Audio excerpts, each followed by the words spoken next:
Well, good morning, friends, and welcome to my channel. I am Crystal, and this is Homemaking on the Homestead. And today is Friday, and not every Friday now do I do a coffee with Crystal because I'm still on one video a week schedule, and that's probably going to continue. But today I am doing a chatty kitchen table talk, and I have just a smattering of things to share with you. And I'm going to talk about getting ourselves ready in the morning routines. I have a little mini kind of thrift book haul here to show you what I picked up. And a few other little things to talk about, and cooking and all that good stuff too. So ladies, grab your cup of coffee and let's chat.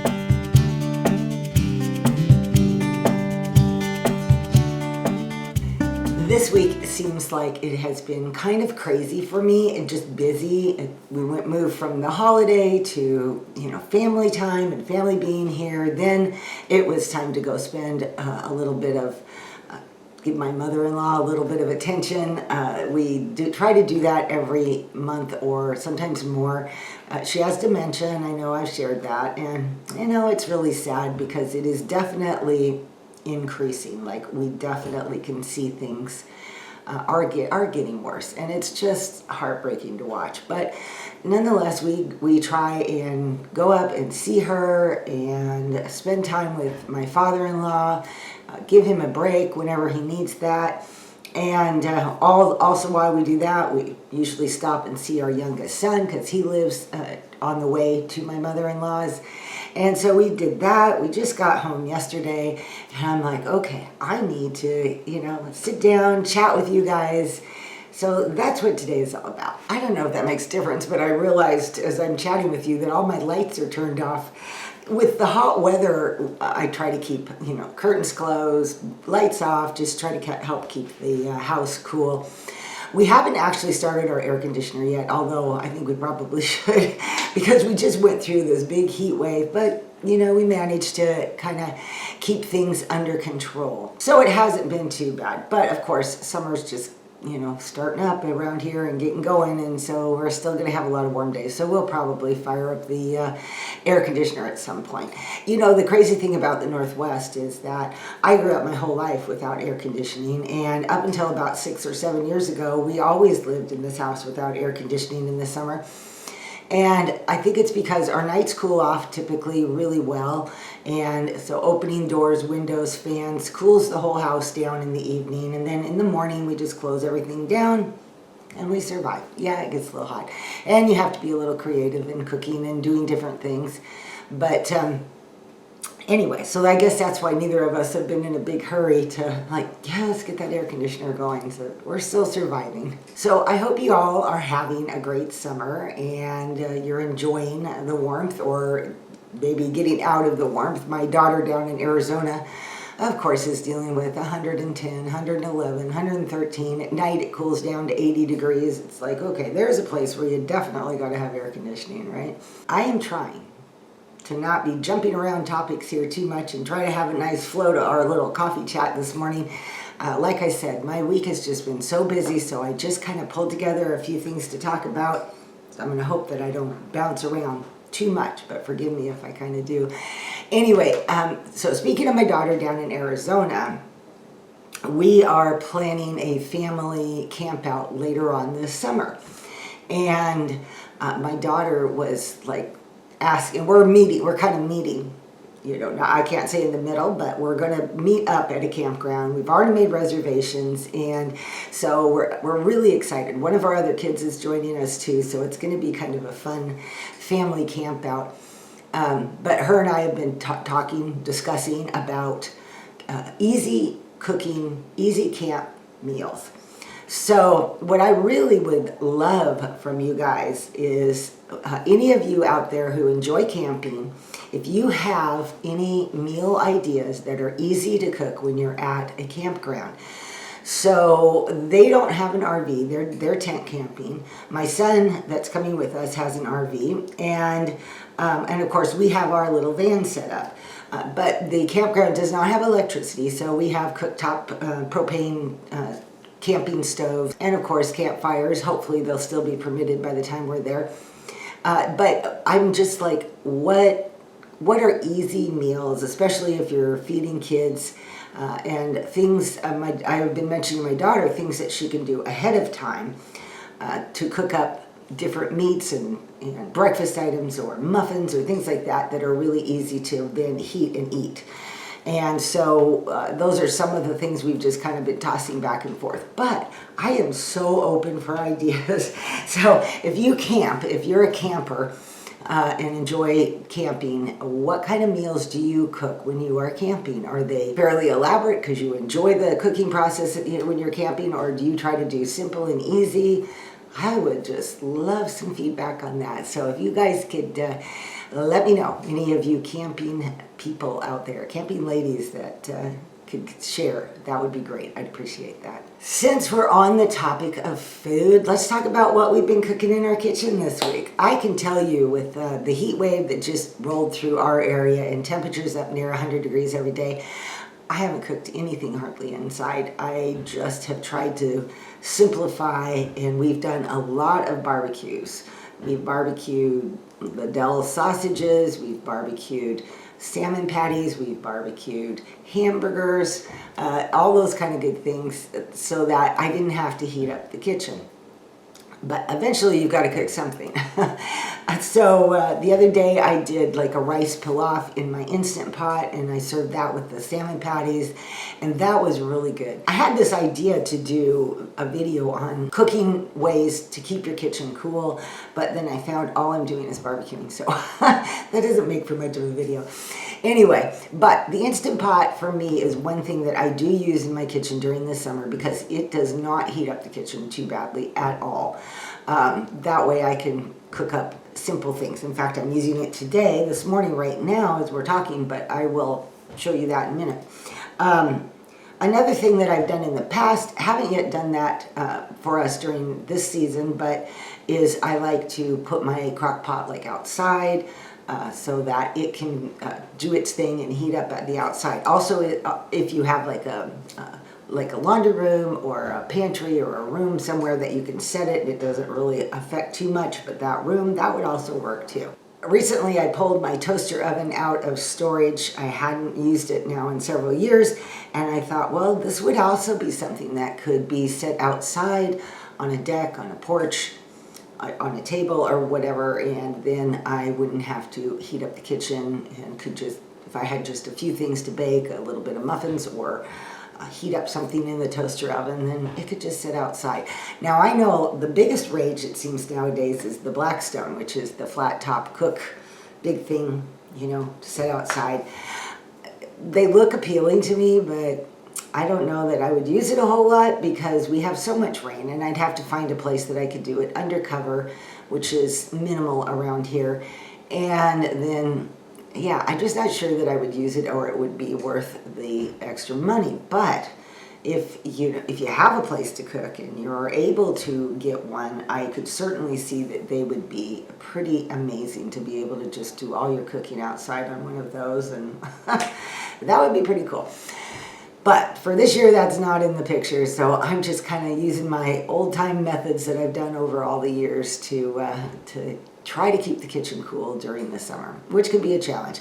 I do find that if I can get up super early when everything outside is still cool and I have windows open and fans going and I can do something really quick and kind of clear out all that heat before the day gets going, then that also is a big help. And of course, I always like to know, besides what you guys have been cooking in your kitchens or how you've been keeping your kitchen cool and cooking too, is what are you having for dinner tonight? And that kind of leads right into the keeping the kitchen cool thing, cooking in the early morning. I pulled up some Costco boneless, skinless chicken thighs and weighed those out, and I had roughly around little under 3 pounds that I pulled out, and put them in my Instant Pot, seasoned that all up with taco seasonings and other spices. And I've got those currently cooking right now. I put them on about 22 minutes because they are frozen. And my plan for that is tonight we're going to have chicken tacos, chicken burritos.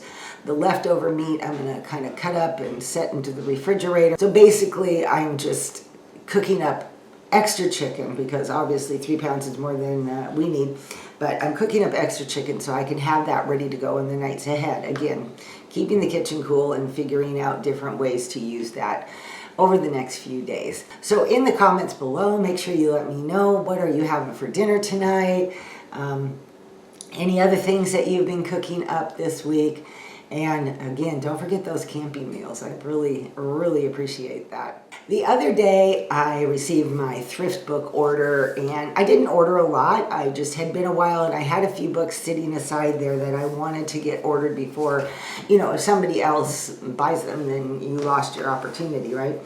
And so I made an order with, I have 4 books here. I have to go back and look and see if I might have something else still coming. Can't remember. But one of the things that I have been wanting to do, again, my time and my busyness this summer, I just have not been able to get to it, even though I'd hoped when I went to 1 video a week I would get there. But I want to do some skirts, and I sew some skirts, and I would like to do that with my granddaughters who are learning to sew.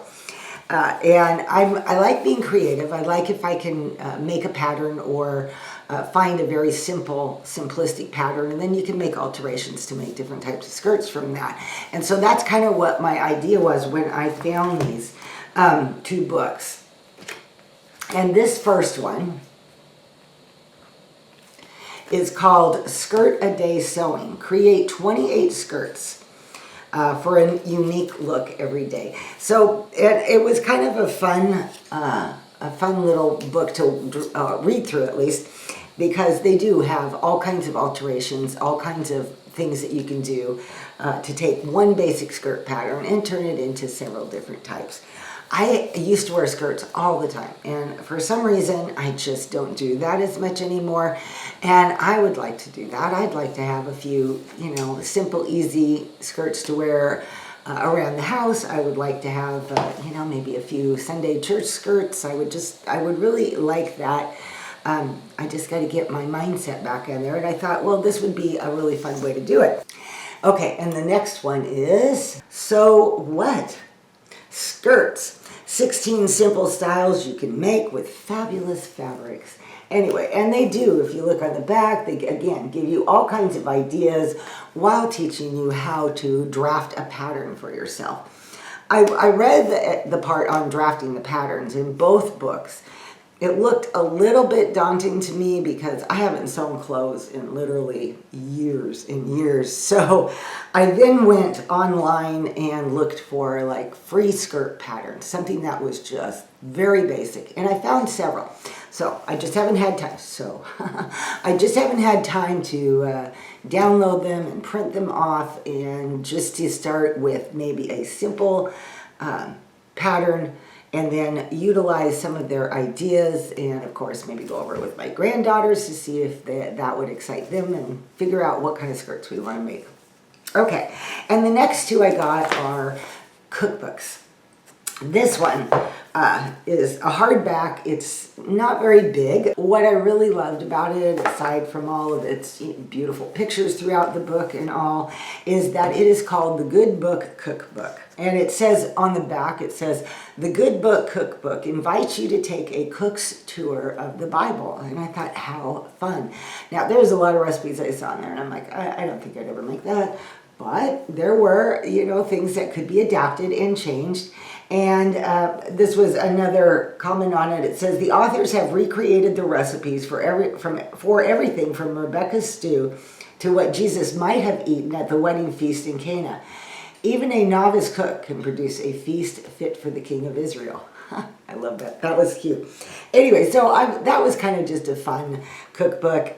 Like I said, I've kind of gone through it a bit, but I would like to kind of look at the recipes a little bit more and see what I might want to play around with. It's really funny when I go to pick out a cookbook. So usually the things that appeal to me are the cozy and the soups and the stews and the more fall and winter type cooking. And I was thinking that it would really be nice to see if I could find a cookbook that just focused on summer. And boy, I did. And this one is really nice. It is called The Summer Book. It is by Susan Branch from Heart of the Home. I'm not familiar with Heart of the Home, so maybe some of you are. But look at these drawings. Sometimes I think these kind of things get me more excited than the recipes themselves. She has like this whole section right here is on herbs. And so she talks about a lot of things. The book is a delight to read. I've had a lot of fun with more than just recipes from this book, let me tell you. This one is Helpful Household Hints, Natural Beauty. And see, she just has so many things that you can read and glean from. This one really was fun. Images of Summer. Can you see that?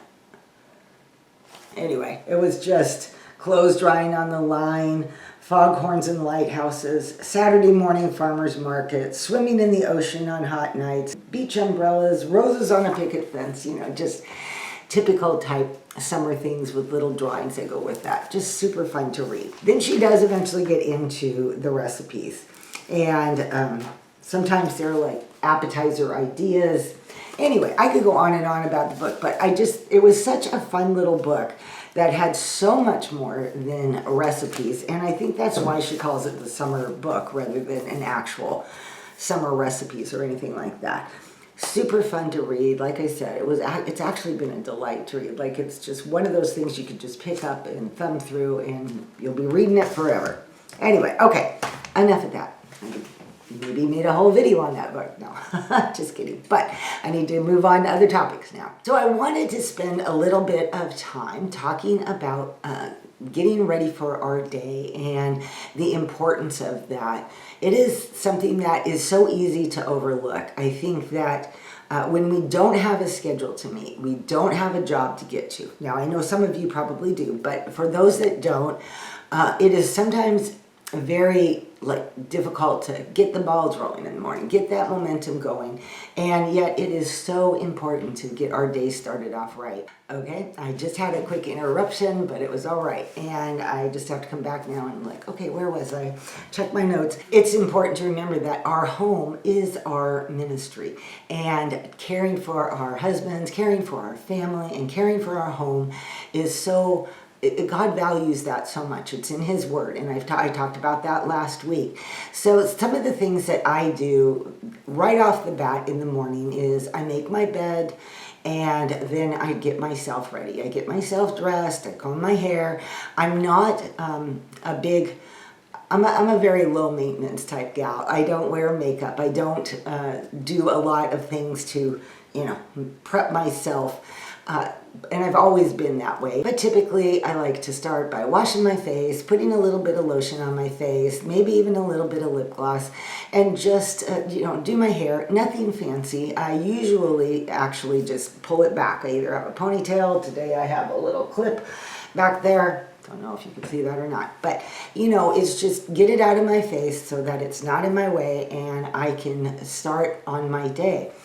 So that's what I would really encourage all of you ladies to do. Do whatever it is you do. Maybe you do enjoy wearing makeup. Maybe you do like to do more with your hair than what I do.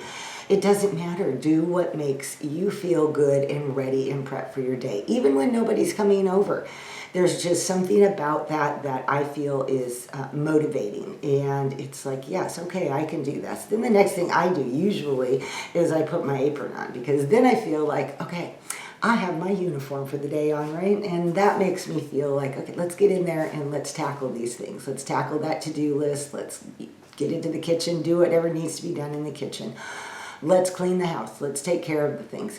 And I think it's really valuable that we remember even the smallest tasks that we do every day, washing the dishes, cleaning the bathroom, running the vacuum, folding the laundry, all those little tasks every day are what make our house a home. Keeping a nice, tidy home is so important, in my opinion. And it is just part of that ministry. It is part of caring for our family. And all of those things have profound value to the Lord. Jesus sees all of it, and He knows all the work and all the time that you put into your home, and it is valued greatly by Him. And I think that's basically the message I just want to share with you, is that be faithful to what God's called us to do. Care for our homes, get ourselves ready, and treat it as the important task that it really is. All right, ladies, because I'm kind of running late this week, I've got to get this video edited. I've got chicken in my Instant Pot that I'm going to have to shred up here and chop up and deal with pretty soon. A few household chores to get my day rolling even better. Drink my water, have it sitting here as a reminder. I'm kind of behind on that right now this morning, so I need to chug down some water and get this day going. All right, ladies, I hope that you have a blessed day today and weekend and week ahead, and that you remember this week, let us all remember this week, that we stay faithful to the Lord and what He's called us to do. There's my Instant Pot. Right on time, right? Okay, ladies, I will see you all in my next video. Bye-bye.